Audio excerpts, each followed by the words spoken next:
안녕하십니까. 메트로폴리스 제7장과 도시의 탄생 제6장 발표를 마친 현대건설 3기 1조 발표 시작하겠습니다.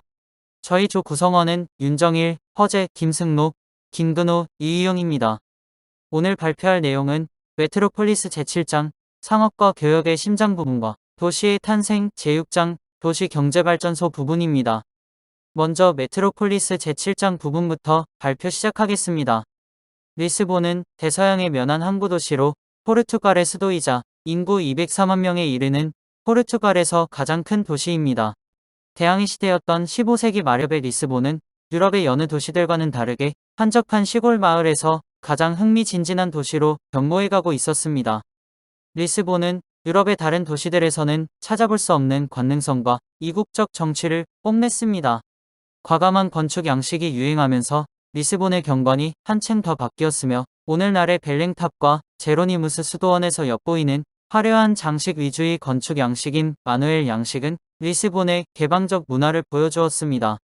15세기 말엽 리스본에서 눈에 띄는 물건, 사람, 건물들은 특별해 보였습니다.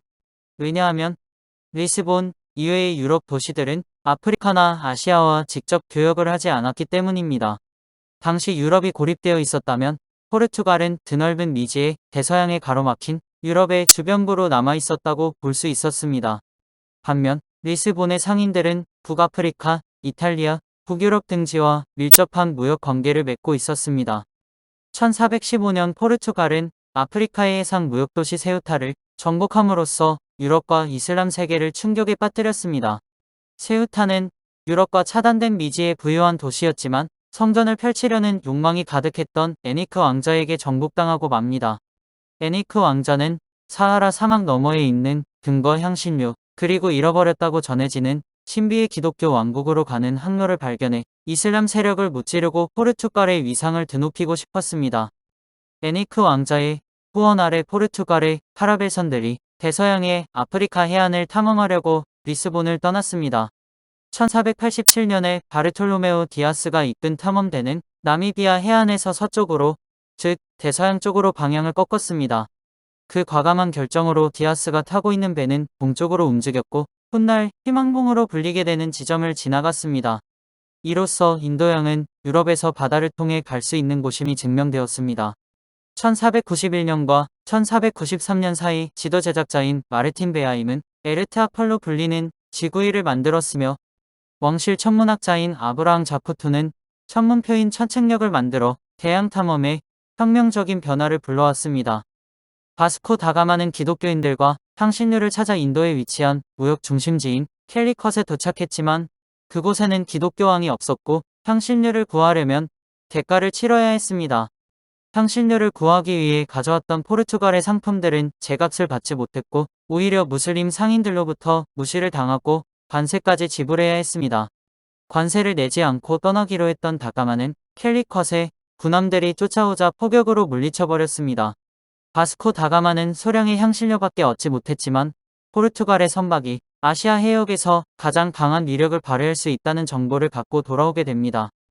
캘리컷과의 무역협정이 실패하자 결국 무력으로 복속시킬 수밖에 없었으며 원정대는 바스코 다가마가 다시 맡게 되었습니다. 동아프리카의 무역항인 키라에서 다가마는 술탄을 겁박했으며 포르투갈의 마누엘 1세가 바다의 제왕이며 주변 해안의 주권자라고 통보했습니다.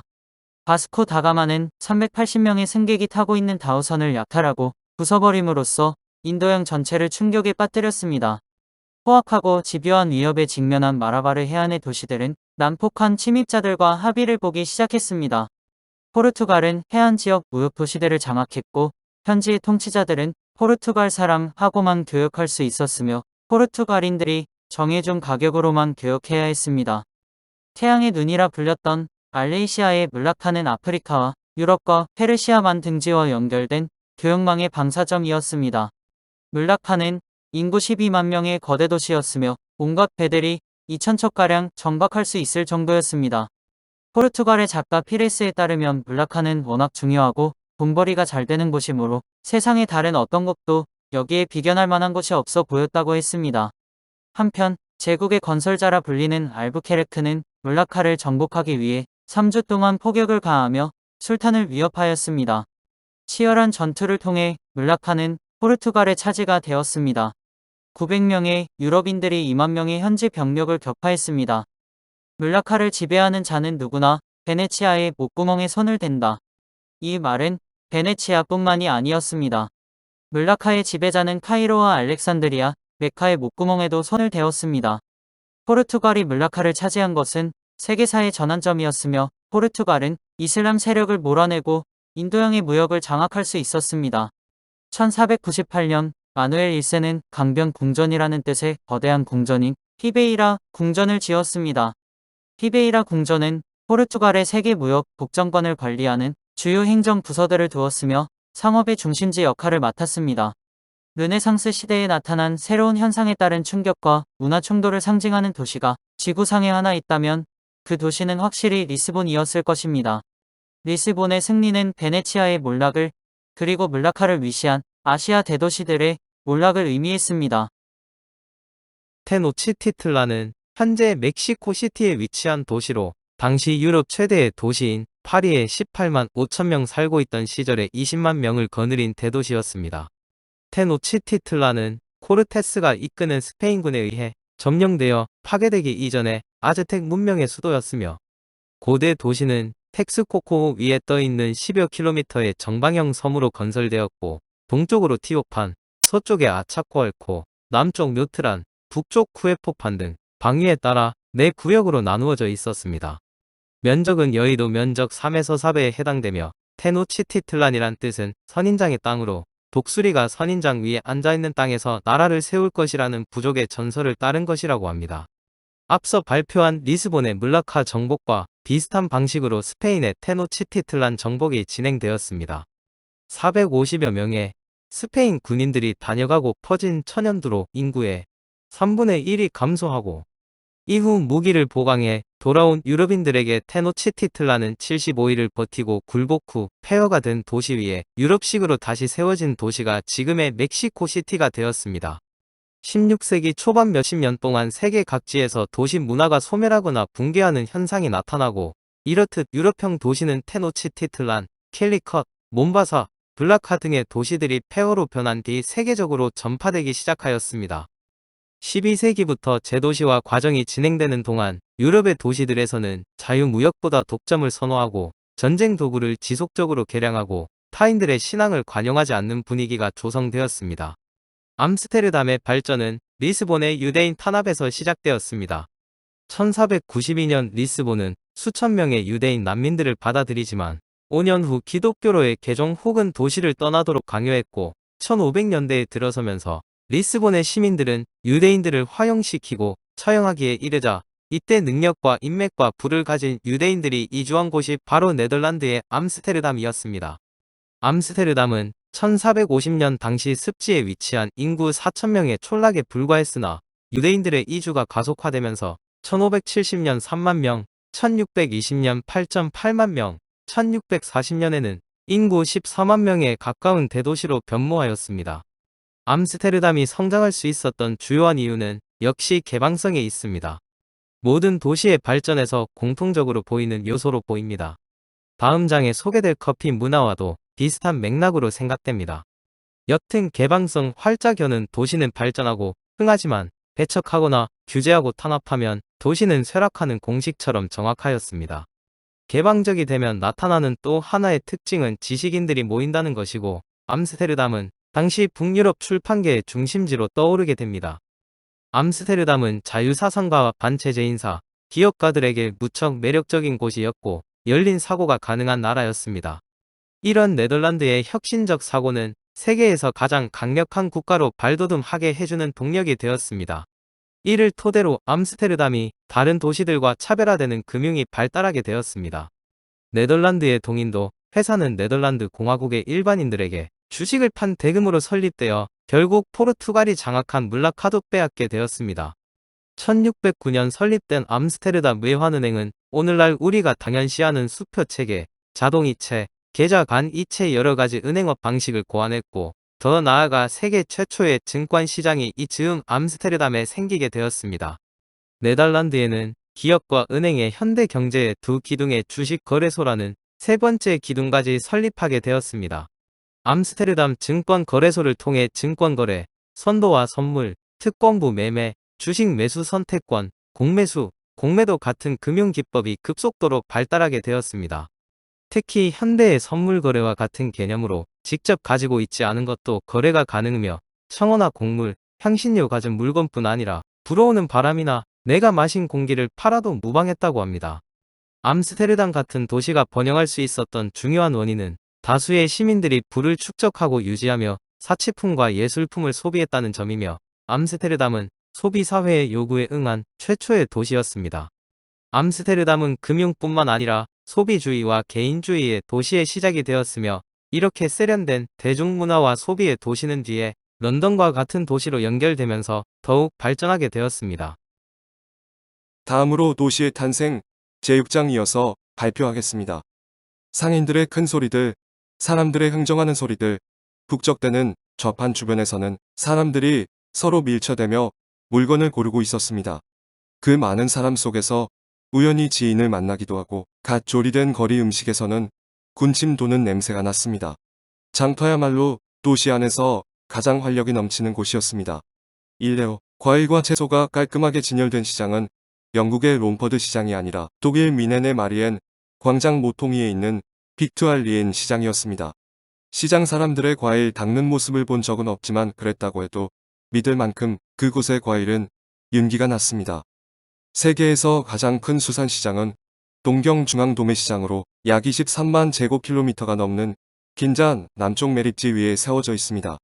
현지에서는 축지어 시장이라 불리며 1,500개가 넘는 도매 매장에서는 반짝이는 은빛 참치부터 성게밀, 해초 등 수산물 400종 이상을 일평균 2,888톤씩 판매하고 있습니다.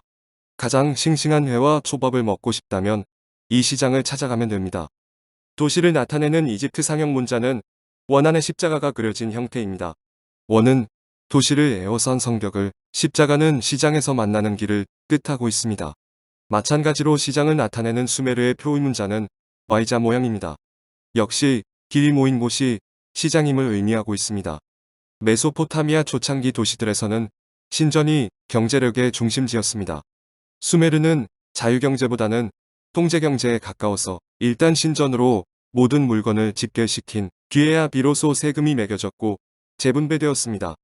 도시 인구가 늘어나면서 신전 일대는 사람들이 물물 교환을 하는 시장처럼 쓰이기 시작했습니다. 기원전 2000년에 이르자 도시에서는 고전적인 시장 두 가지, 즉 노천시장과 지붕 덮은 시장을 흔히 볼 수 있었습니다.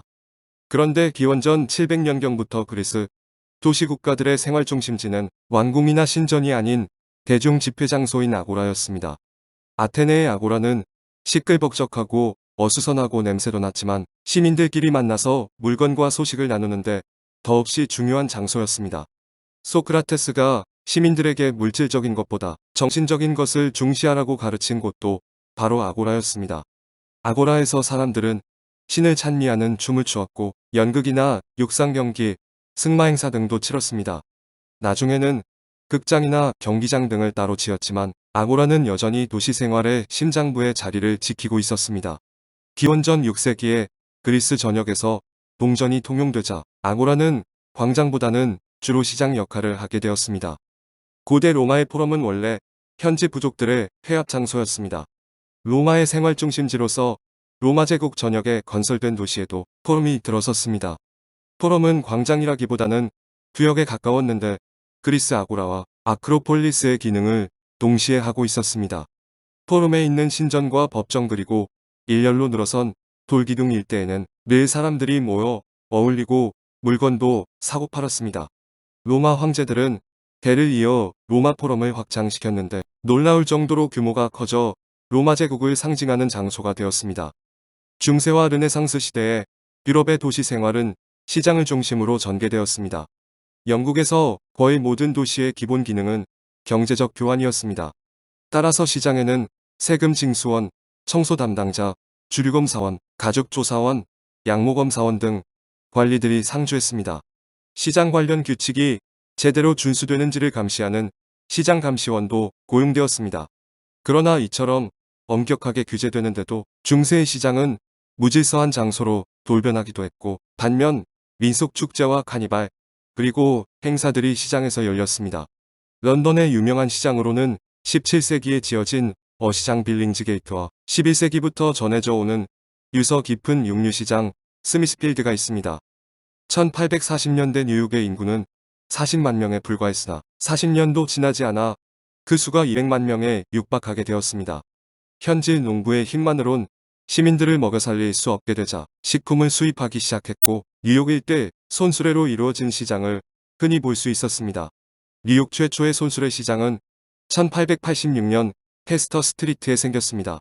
손수레 시장은 곧 뉴욕 생활의 일부처럼 되어버렸고 그 뒤를 이어 1934년부터는 대부분 노점상이 사라지고 실내 상설 시장으로 변화해 가게 되었습니다. 도시는 무역으로 부유해지고 그만큼 무역은 중세 유럽 도시의 발전에 결정적인 역할을 담당했습니다.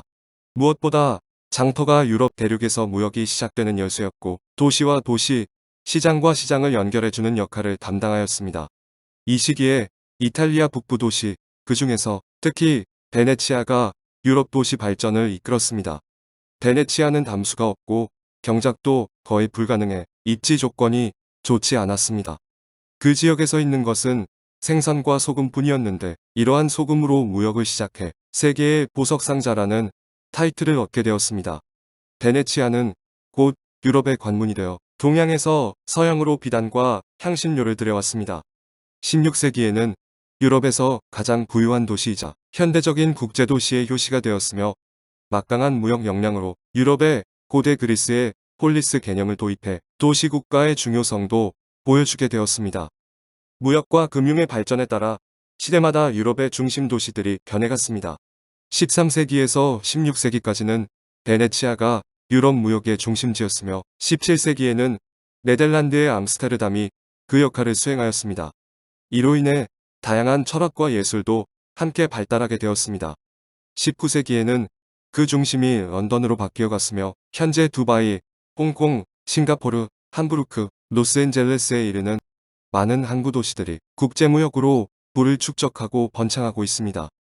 도시가 확장됨에 따라 반대급부로 슬럼화가 이루어졌습니다. 1960년대부터 미국 범죄와 폭력이 급증하였으며 1980년대에 이르자 뉴욕에서는 연간 2,000건 정도의 살인이 발생하게 되었습니다. 이러한 범죄 증가는 전 세계의 주요 정치 이슈가 되었고 특히 미국과 영국에서는 심각한 도시 문제로 제기되었습니다. 이러한 범죄 해결을 위하여 루돌프 줄리안이 뉴욕 시장은 깨진 유리창 이론을 즉시 실행에 옮겼는데 구체적인 실행 방법으로는 구걸, 거리 낙서, 지하철 무임승차와 같은 사소한 위법 행위도 엄중히 단속을 실시하였습니다. 또한 범죄 예방 목적으로 영국 내의 모든 도시 중심지에 CCTV가 설치되었으며 리버풀에서는 경찰 감시용으로 무인 항공기가 운용되어 범죄를 예방하고자 노력하고 있습니다. 범죄의 두려움의 결과로 도시 계획가들은 방어 공간 및 강해진 건축에 관해 고민하기 시작하였습니다. 최근 런던에 완공된 원 하이드 파크에는 방탄 유리에 정화된 공기가 공급되며 일종의 방공호인 패닝룸까지 설치되어 있습니다. 최첨단 기술을 이용한 도시 요새화 작업으로 도시의 본연적인 모습까지 바뀌고 있는 것입니다. 외부인 출입 제한 주택지는 불평등한 사회화가 낳은 결과물 및 도시의 상징적 의미이며 사회가 스스로 분열되어 가고 있음을 보여주는 조짐이기도 합니다. 리처드 세넷이 말한 정화한 사회, 즉 낯선 사람들을 배제하며 스스로 범죄로부터 보호하고자 합니다. 현재 최근 우리나라에서도 묻지마 살인 등이 연쇄적으로 발생하여 도시에 거주하는 구성원들이 범죄에 대한 두려움이 큰 상태이기도 한 실정입니다.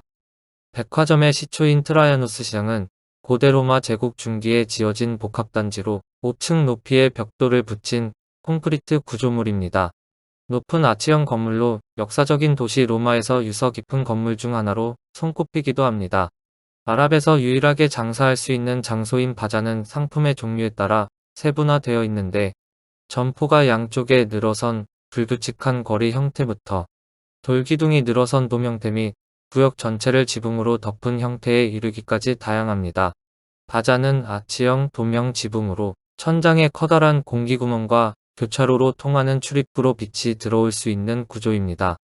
아케이드란 양쪽에 상점들이 늘어서 있는 아치로 둘러싸인 통로를 말하는데, 철골과 유리로 된 중앙의 돔은 당시 가장 대중적인 건축 설계 방식으로 낮에는 조명 효과를 가져다 주었으며, 동시에 쇼핑을 하는 귀족들이 눈과 비를 피할 수 있는 공공 공간의 필요성에 따라 생겨났습니다.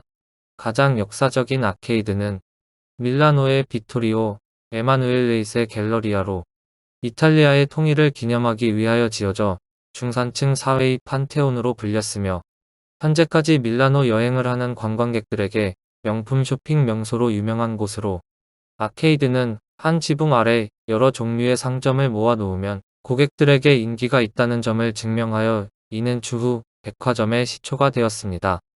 19세기 중엽 미국과 유럽에서 동시에 등장한 백화점은 고객들에게 전례 없이 다양한 제품을 제공하였습니다. 제품이 대량 생산되고 개인 재산이 늘어가는 시대의 백화점은 상점 차원을 뛰어넘어 소비와 고상한 취향을 숭배하는 신전이 되어 갔다는 의견도 있습니다. 파리의 르봉마르시에 백화점은 넓이가 총 52,800제곱미터에 달해 세계 최대 규모의 백화점이 되어 도시 생활의 차원을 높여주었습니다.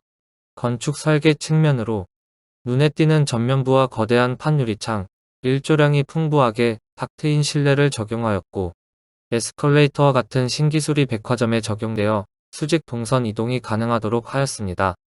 쇼핑몰은 아케이드와 바자의 개념을 확장시킨 밀폐형 쇼핑센터로, 오늘날 초대형 쇼핑몰인 메가몰은 총넓이가 93,000제곱미터에 달하며 상점과 레스토랑, 멀티플렉스 극장, 우체국, 아이스링크는 물론 테마공원까지 들어가 있는 구조물입니다. 최초 설계자인 건축가 빅토어 그루에는 쇼핑몰이 현대판 아고라나 중세시장과 같은 장소가 될 수 있다고 믿었습니다. 오늘날 세계에서 규모가 큰 쇼핑몰 10개 중 9개는 아시아에 몰려 있으며, 세계에서 가장 큰 쇼핑몰은 중국 중관에 있는 사우스 차이나 몰입니다.